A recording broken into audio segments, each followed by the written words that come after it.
Mesdames, Messieurs, bonjour et bienvenue dans Dimanche en politique. Il y a un an, Emmanuel Macron était élu président de la République.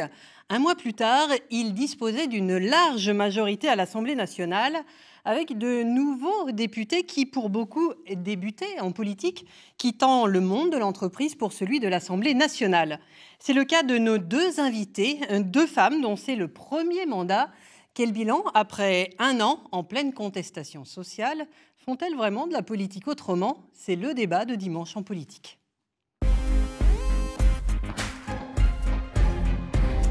Bonjour mesdames, nos deux invités sont députés de Loire-Atlantique. Valérie Oppolt, vous êtes élue de La République En Marche.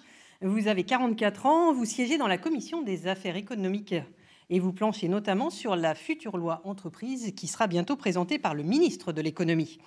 Sarah El Haïry, vous êtes une des benjamines de l'Assemblée nationale, vous avez 29 ans, vous présidez le groupe d'études sur l'économie sociale et solidaire et vous êtes aussi depuis peu porte-parole nationale du MoDem. Deux femmes en politique aujourd'hui, est-ce que c'est banal, est-ce que c'est normal, Sarah El Haïry?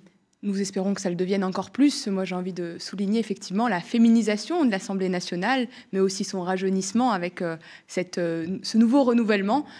Aujourd'hui, la moyenne est encore trop basse, malheureusement, 36% de l'Assemblée nationale. Mais j'ai envie de dire, dans notre majorité... Un petit peu plus, hein, exactement, 47% pour notre majorité. Alors on va reprendre quelques chiffres. Vous êtes 224 femmes précisément sur 577 députés. Ça fait 39% de l'Assemblée nationale. Dans la précédente mandature, siégeaient 155 femmes, ce qui faisait 27%. Donc effectivement, le nombre a quand même grossi. Et vous êtes dans deux partis qui respectent quasiment la parité. Est-ce que ce critère de parité, ça vous a fait franchir le pas pour aller en politique, Valérie Alors, Oppolt? très clairement, ça devrait être un non-sujet, la place des femmes, partout d'ailleurs, dans la société, aussi bien en politique qu'en entreprise. Mais la politique était un des derniers bastions quand même. Et clairement, effectivement, moi à l'époque, quand j'ai déposé mon dossier pour les législatives, j'ai été convaincue par le discours qu'avait tenu Emmanuel Macron en février. Je me souviens encore de cette vidéo qu'il nous avait envoyée pour convaincre les femmes à s'engager, à être présentes sur le terrain, parce que finalement, on n'est pas moins bonne, on a des choses différentes à apporter et on a toute notre place. Alors l'Assemblée, vous le disiez tout de suite, Sarah El Haïry, dans laquelle vous siégez, a été renouvelée quasiment aux 2/3. 424 petits nouveaux sur les 577 députés. Est-ce que c'est difficile de comprendre le fonctionnement de cette Assemblée quand on arrive?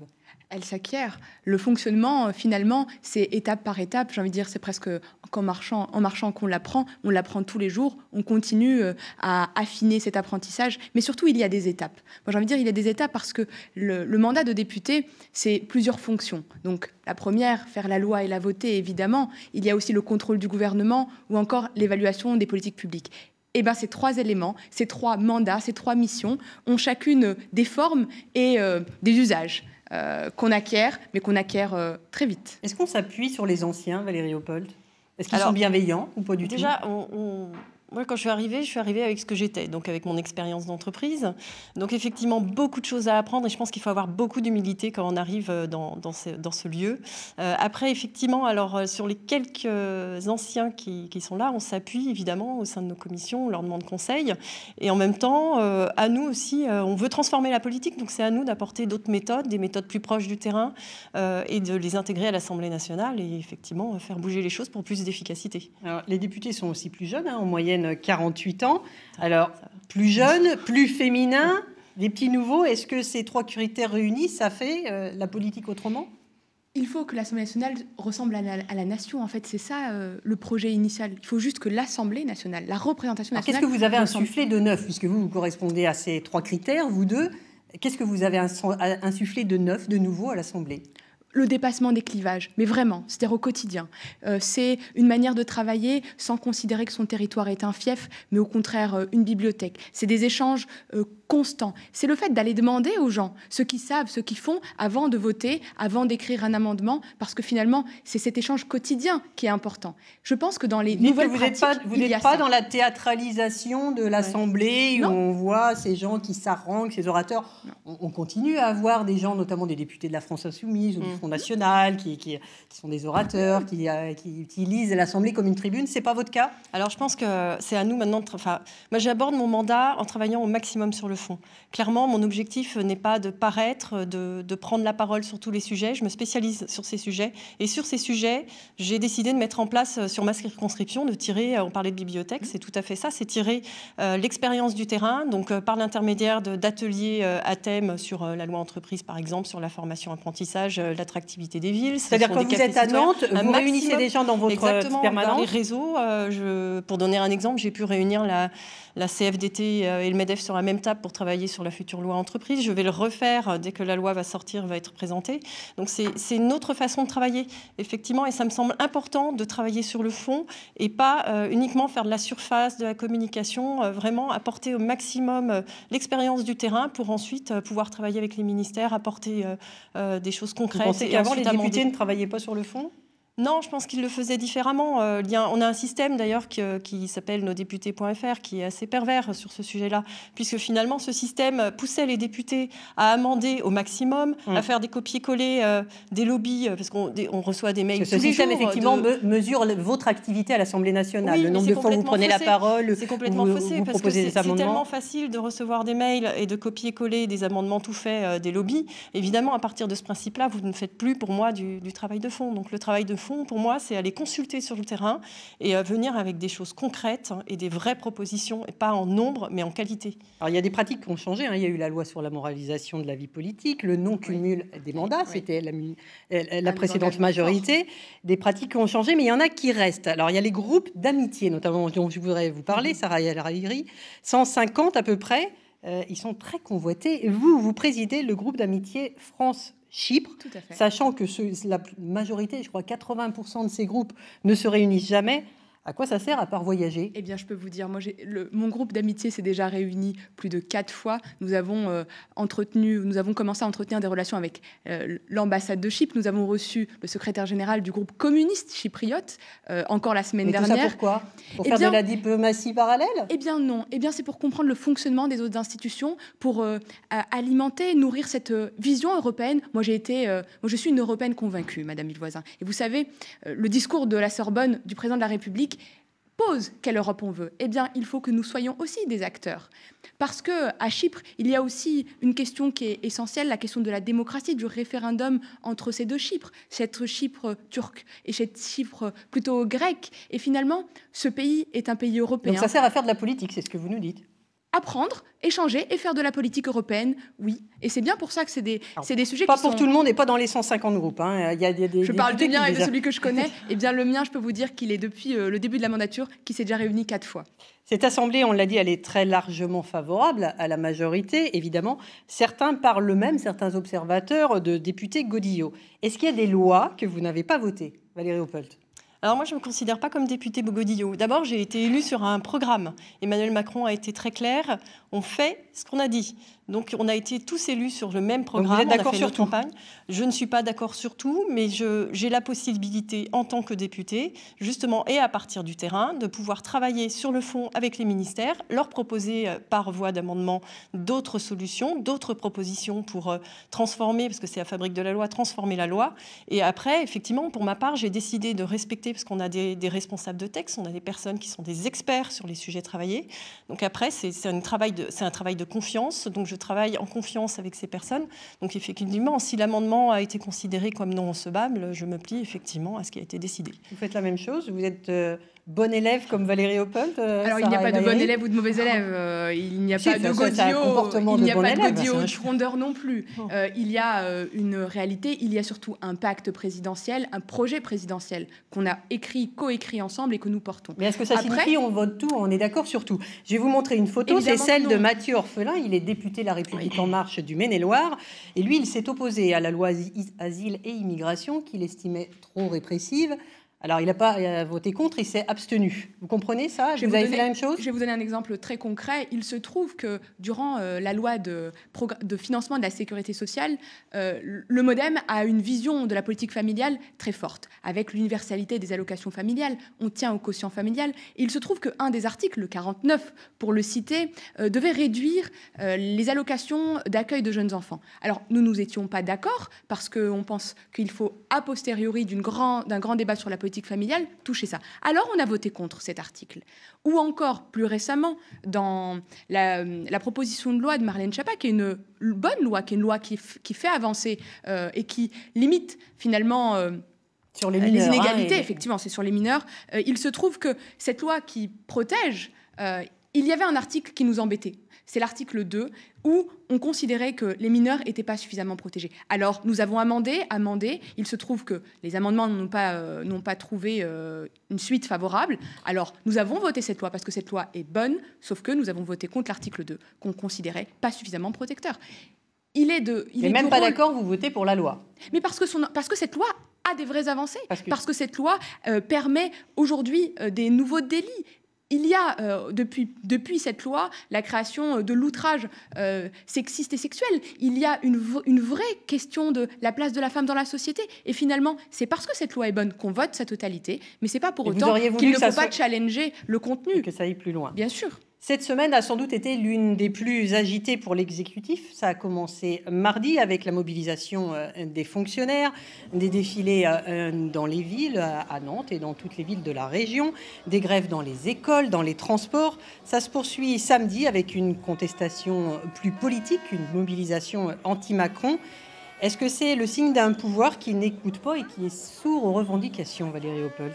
Alors non, je pense que c'est normal que les gens sortent dans la rue. Maintenant, vous parlez de manifestations politiques. Effectivement, c'est de la réaction. À partir du moment où on choisit de transformer un pays, de le rendre plus efficace et de pouvoir permettre à des gens de changer leur vie, d'entreprendre aussi leur vie, à partir de ce moment-là, évidemment, on va changer des règles, on va changer des statuts, on va changer par les lois beaucoup de choses, beaucoup de réformes aussi. Donc évidemment, on va avoir des personnes qui ne veulent pas avancer et qui sont restées dans pour moi, un vieux monde, parce qu'on ne peut pas rester dans cet état-là. Mais c'est le signe que les négociations, elles n'ont pas avancé. Non, alors aujourd'hui, il y a eu des négociations, entre autres, encore avec la SNCF, la reprise de la dette. Donc ça, c'est très clair. Il y a quand même un dialogue et une méthode. D'ailleurs, la méthode, elle est toujours la même, quelles que soient les lois, la majorité. Le gouvernement prend soin de consulter les syndicats, les citoyens, même par des questionnaires en ligne. Donc la méthode, on ne peut pas la reprocher. Elle est bonne. C'est pas ce que disent les gens qui défilent. Alors, on célèbre en ce moment les 50 ans de mai 68. Vous trouvez qu'il y a des éléments de comparaison ou pas ? La convergence des luttes, pour le moment, elle ne fonctionne pas. La convergence des luttes, c'est un fantasme de M. Mélenchon. Il n'y a rien d'autre qu'un fantasme. Par contre, qu'il y ait effectivement des échanges, de la contestation, c'est normal. Effectivement, il y a des transformations. Donc, il y a du débat. Mais ça prouve bien que les transformations sont profondes et qu'il y a des évolutions qui sont en cours. Après... Encore une fois, la porte du gouvernement ne s'est jamais fermée. Quelle que soit la contestation, il faut continuer. Il faut dialoguer. Seul le dialogue permet de trouver ce point d'équilibre. Il faut dialoguer, il faut faire avancer. Moi, dans le cas de la SNCF, moi, je souligne et je félicite la CFDT et l'UNSA qui ont fait des propositions pour, par exemple, le projet social. Il faut être dans le dialogue. Le gouvernement aussi a fait des propositions et notamment des investissements importants à SNCF Réseau. On va y revenir. J'ajouterais que l'opinion publique est plutôt bonne. Si on compare les sondages sur Emmanuel Macron au bout d'un an et qu'on les compare à ses deux prédécesseurs, il est largement au-dessus. Finalement, 10 à 15 points. Il s'en sort. C'est un pouvoir, en tout cas, qui n'hésite pas à montrer ses muscles, on peut dire ça comme ça. Est-ce que ça vous choque, ces images de policiers qui se heurtent aux étudiants? Alors, c'est à Nantes. Les examens ont été annulés. Emmanuel Macron a dit d'ailleurs après, il n'y aura pas d'examen en chocolat. Les examens, ils ont lieu chez soi, avec des documents, avec des copains. Est-ce que ce n'est pas des examens en chocolat? D'abord, sur ces images, vous en pensez quoi? Ça vous choque, la police comme ça dans l'université? Alors, la police dans l'université, moi, ce qui me choque, ce sont les personnes cagoulées. Ce qui montre quelque part que c'est une minorité qui est là, présente, avec une majorité silencieuse qui, elle, souhaite passer ses examens. Donc évidemment, nous sommes obligés de faire appel à la police et je respecte d'ailleurs énormément le travail de ces gens-là parce que c'est pas simple de pouvoir de passer ça a été parfois un peu physique, un peu rude avec certains étudiants. Il y a les débats qui étaient dans les assemblées générales et c'est normal que les étudiants s'expriment en assemblée générale, qu'ils se saisissent des sujets qui les touchent, ça c'est normal. Par contre, bloquer des examens, ça, c'est pas normal. Parce que finalement, c'est mettre en difficulté l'ensemble des étudiants. Et c'est là où c'est pas normal de dire c'est une minorité qui vient bloquer, que ce soit à Nantes ou à Nanterre. Et finalement, c'est bien le sujet qu'a voulu mettre le doigt sur lequel le président de la République a voulu souligner. Il faut qu'il y ait des examens parce qu'il faut que tous les diplômes aient une valeur. La valeur, c'est la valeur du travail. Quelle valeur a un examen qu'on peut passer chez soi avec des documents et l'appui de ses petits camarades? Il faut quand même faire un examen. Entre ça et ce qui a été demandé, c'est-à-dire une note générale pour tout le monde, il en est hors de question. Ce n'est pas ça la méritocratie, ce n'est pas ça la valorisation du travail à l'université et ce n'est pas rendre service aux étudiants. Est-ce que vous comprenez cette contestation, Valérie Opel, des étudiants qui disent ça introduit une véritable sélection à l'université? Vous avez surtout une minorité là qui est touchée, qui veut passer ses examens, qui ont prévu des personnes, des étudiants qui ont prévu de travailler cet été, qui ont des difficultés financières parfois pour certains pour payer leurs études. Et vous êtes en train de leur dire, une minorité est en train de leur dire qu'il ne faut plus passer ces examens sous prétexte qu'on a transformé ce système qui de toute façon était complètement aléatoire, qui est bon dorénavant. D'ailleurs, on a les premiers résultats. 50% des étudiants ont une attribution. Le reste va revenir au fur et à mesure. Il y a beaucoup d'attentes quand même. Il y a eu beaucoup de bugs sur le Parcoursup. Non, pas de bugs. Vous avez un engagement de réponse au moment du bac. Donc ça, c'est très clair. Il y a quand même beaucoup de lycéens qui passent le baccalauréat sans savoir ce qu'ils vont devenir et sans savoir s'ils vont pouvoir avoir une place quelque part. Avant et où bac. Pas tous, puisque ça la grande majorité. Une partie. 80%. Le plus important, c'est d'arrêter avec le tirage au sort. Qu'est-ce qu'il y a pire que le tirage au sort? Voilà. À partir de là, il fallait réformer. Nous avons, sans aucun tabou, pris le problème à bras-le-corps. Frédérique Vidal s'était engagé au lendemain même de cette rentrée qui a laissé des étudiants sur le carreau, pris à bras-le-corps le sujet, créé Parcoursup et mis en œuvre aujourd'hui. Est-ce qu'il ne faut pas mettre en face plus de places à l'université, plus de professeurs à l'université, des bâtiments supplémentaires? Il n'y a pas beaucoup de profs supplémentaires. Le cas aujourd'hui qui a été posé par la ministre de l'Éducation, de l'enseignement supérieur, c'est bien de rééquilibrer les filières. Il y a des filières qui sont surdemandées, il y en a qui sont sous-utilisées. Et finalement, c'est bien de rééquilibrer le tout, mais surtout de permettre à chacun la réussite dans ses études. Donc là, on est en phase de rodage, mais ça va marcher, c'est ce que vous nous dites. Mais évidemment, ça va marcher. Moi, il n'y a pas pire que le tirage au sort, encore une fois, je le répète, parce que moi, ça m'a choqué, ces images, de dire je me suis battue, j'ai travaillé, j'ai une mention, mais finalement, mon sort va être tiré au sort. Eh bien non, la République, ce n'est pas le hasard. La République, c'est le travail. Un dossier qui fait polémique et qui a viré au drame cette semaine, les expulsions à Notre-Dame-des-Landes. Cette photo qu'on va voir, insoutenable, qui a fait le tour des réseaux sociaux et qui a révélé la violence des affrontements. Un jeune homme de 21 ans qui a été grièvement blessé, la main arrachée par une grenade. On va d'abord écouter l'avocat et la famille du jeune homme qui porte plainte. Toute la famille de Maxime Peugeot a tenu à assister à la conférence de presse. Sa mère, son père, sa sœur et son frère entourent son avocat. Pour Hervé Gerby, Maxime a ramassé une grenade qui était à ses pieds pour éviter que les gendarmes mobiles ne l'utilisent. Un geste maladroit qu'il regrette. Il a un sentiment de culpabilité très fort, bien évidemment, parce que, encore une fois, ce geste de ramasser cette grenade, même après, il se dit mais c'est stupide. Maxime est arrivé à la ZAD il y a 2 à 3 semaines avant l'accident. Selon l'avocat, l'étudiant est arrivé avec un groupe de 6 amis et ne connaissait personne à leur arrivée. La famille de Maxime ne savait même pas qu'il était parti à Notre-Dame-des-Landes. Il n'était pas spécialement plus militant, écologiste que n'importe qui. Non, pas du tout. Non. Ni anarchiste, ni c'est juste un étudiant intéressé par les sciences politiques, très curieux, qui voulait être journaliste. Voilà, je pense qu'il a été là pour voir ce qui se passait. La famille veut savoir exactement ce qu'il s'est passé et refuse que cette affaire soit récupérée par les zadistes. Contrairement à ce qui a pu être dit, Maxime n'aurait pas voulu jeter la grenade sur les forces de l'ordre. Alors Valérie Réaupold, c'est un drame qui pose la question de l'utilisation de cette grenade. Vous êtes toujours prononcé pour l'évacuation de la ZAD. Plus de 11 000 grenades comme celle-ci ont été lancées depuis le 9 avril, depuis le début des opérations. Est-ce que c'est normal ? Alors moi, je salue clairement le travail qui est fait par les gendarmes sur place. Je pense que là-dessus, le calendrier a toujours été très clair. Il n'y a plus de raison, là aussi, d'avoir des personnes qui se battent pour des terrains. Des projets agricoles ont été choisis, soutenus. Certains d'autres projets sont actuellement en cours d'étude. Alors lui, pas de chance, c'est pas quelqu'un qui se bat depuis le début. Oui, mais malheureusement. Et je vous dis, ça fait partie des dommages collatéraux. C'est dramatique. Mais clairement, l'évacuation était annoncée. C'est pas une surprise. Et effectivement, c'est compliqué d'évacuer des personnes qui ont quand même montrent une certaine violence. Maintenant, alors sur ce cas-là, il y a une enquête. Je pense qu'il y a une grosse récupération politique, en effet, de la part des zadistes encore violents. Le jeune homme lui-même. Et je trouve que c'est triste pour ce territoire qui, enfin, va pouvoir se développer avec 15 projets déjà innovants, des projets agricoles à soutenir dorénavant. Et est-ce que vous vous dites qu'il n'est pas temps d'arrêter là ?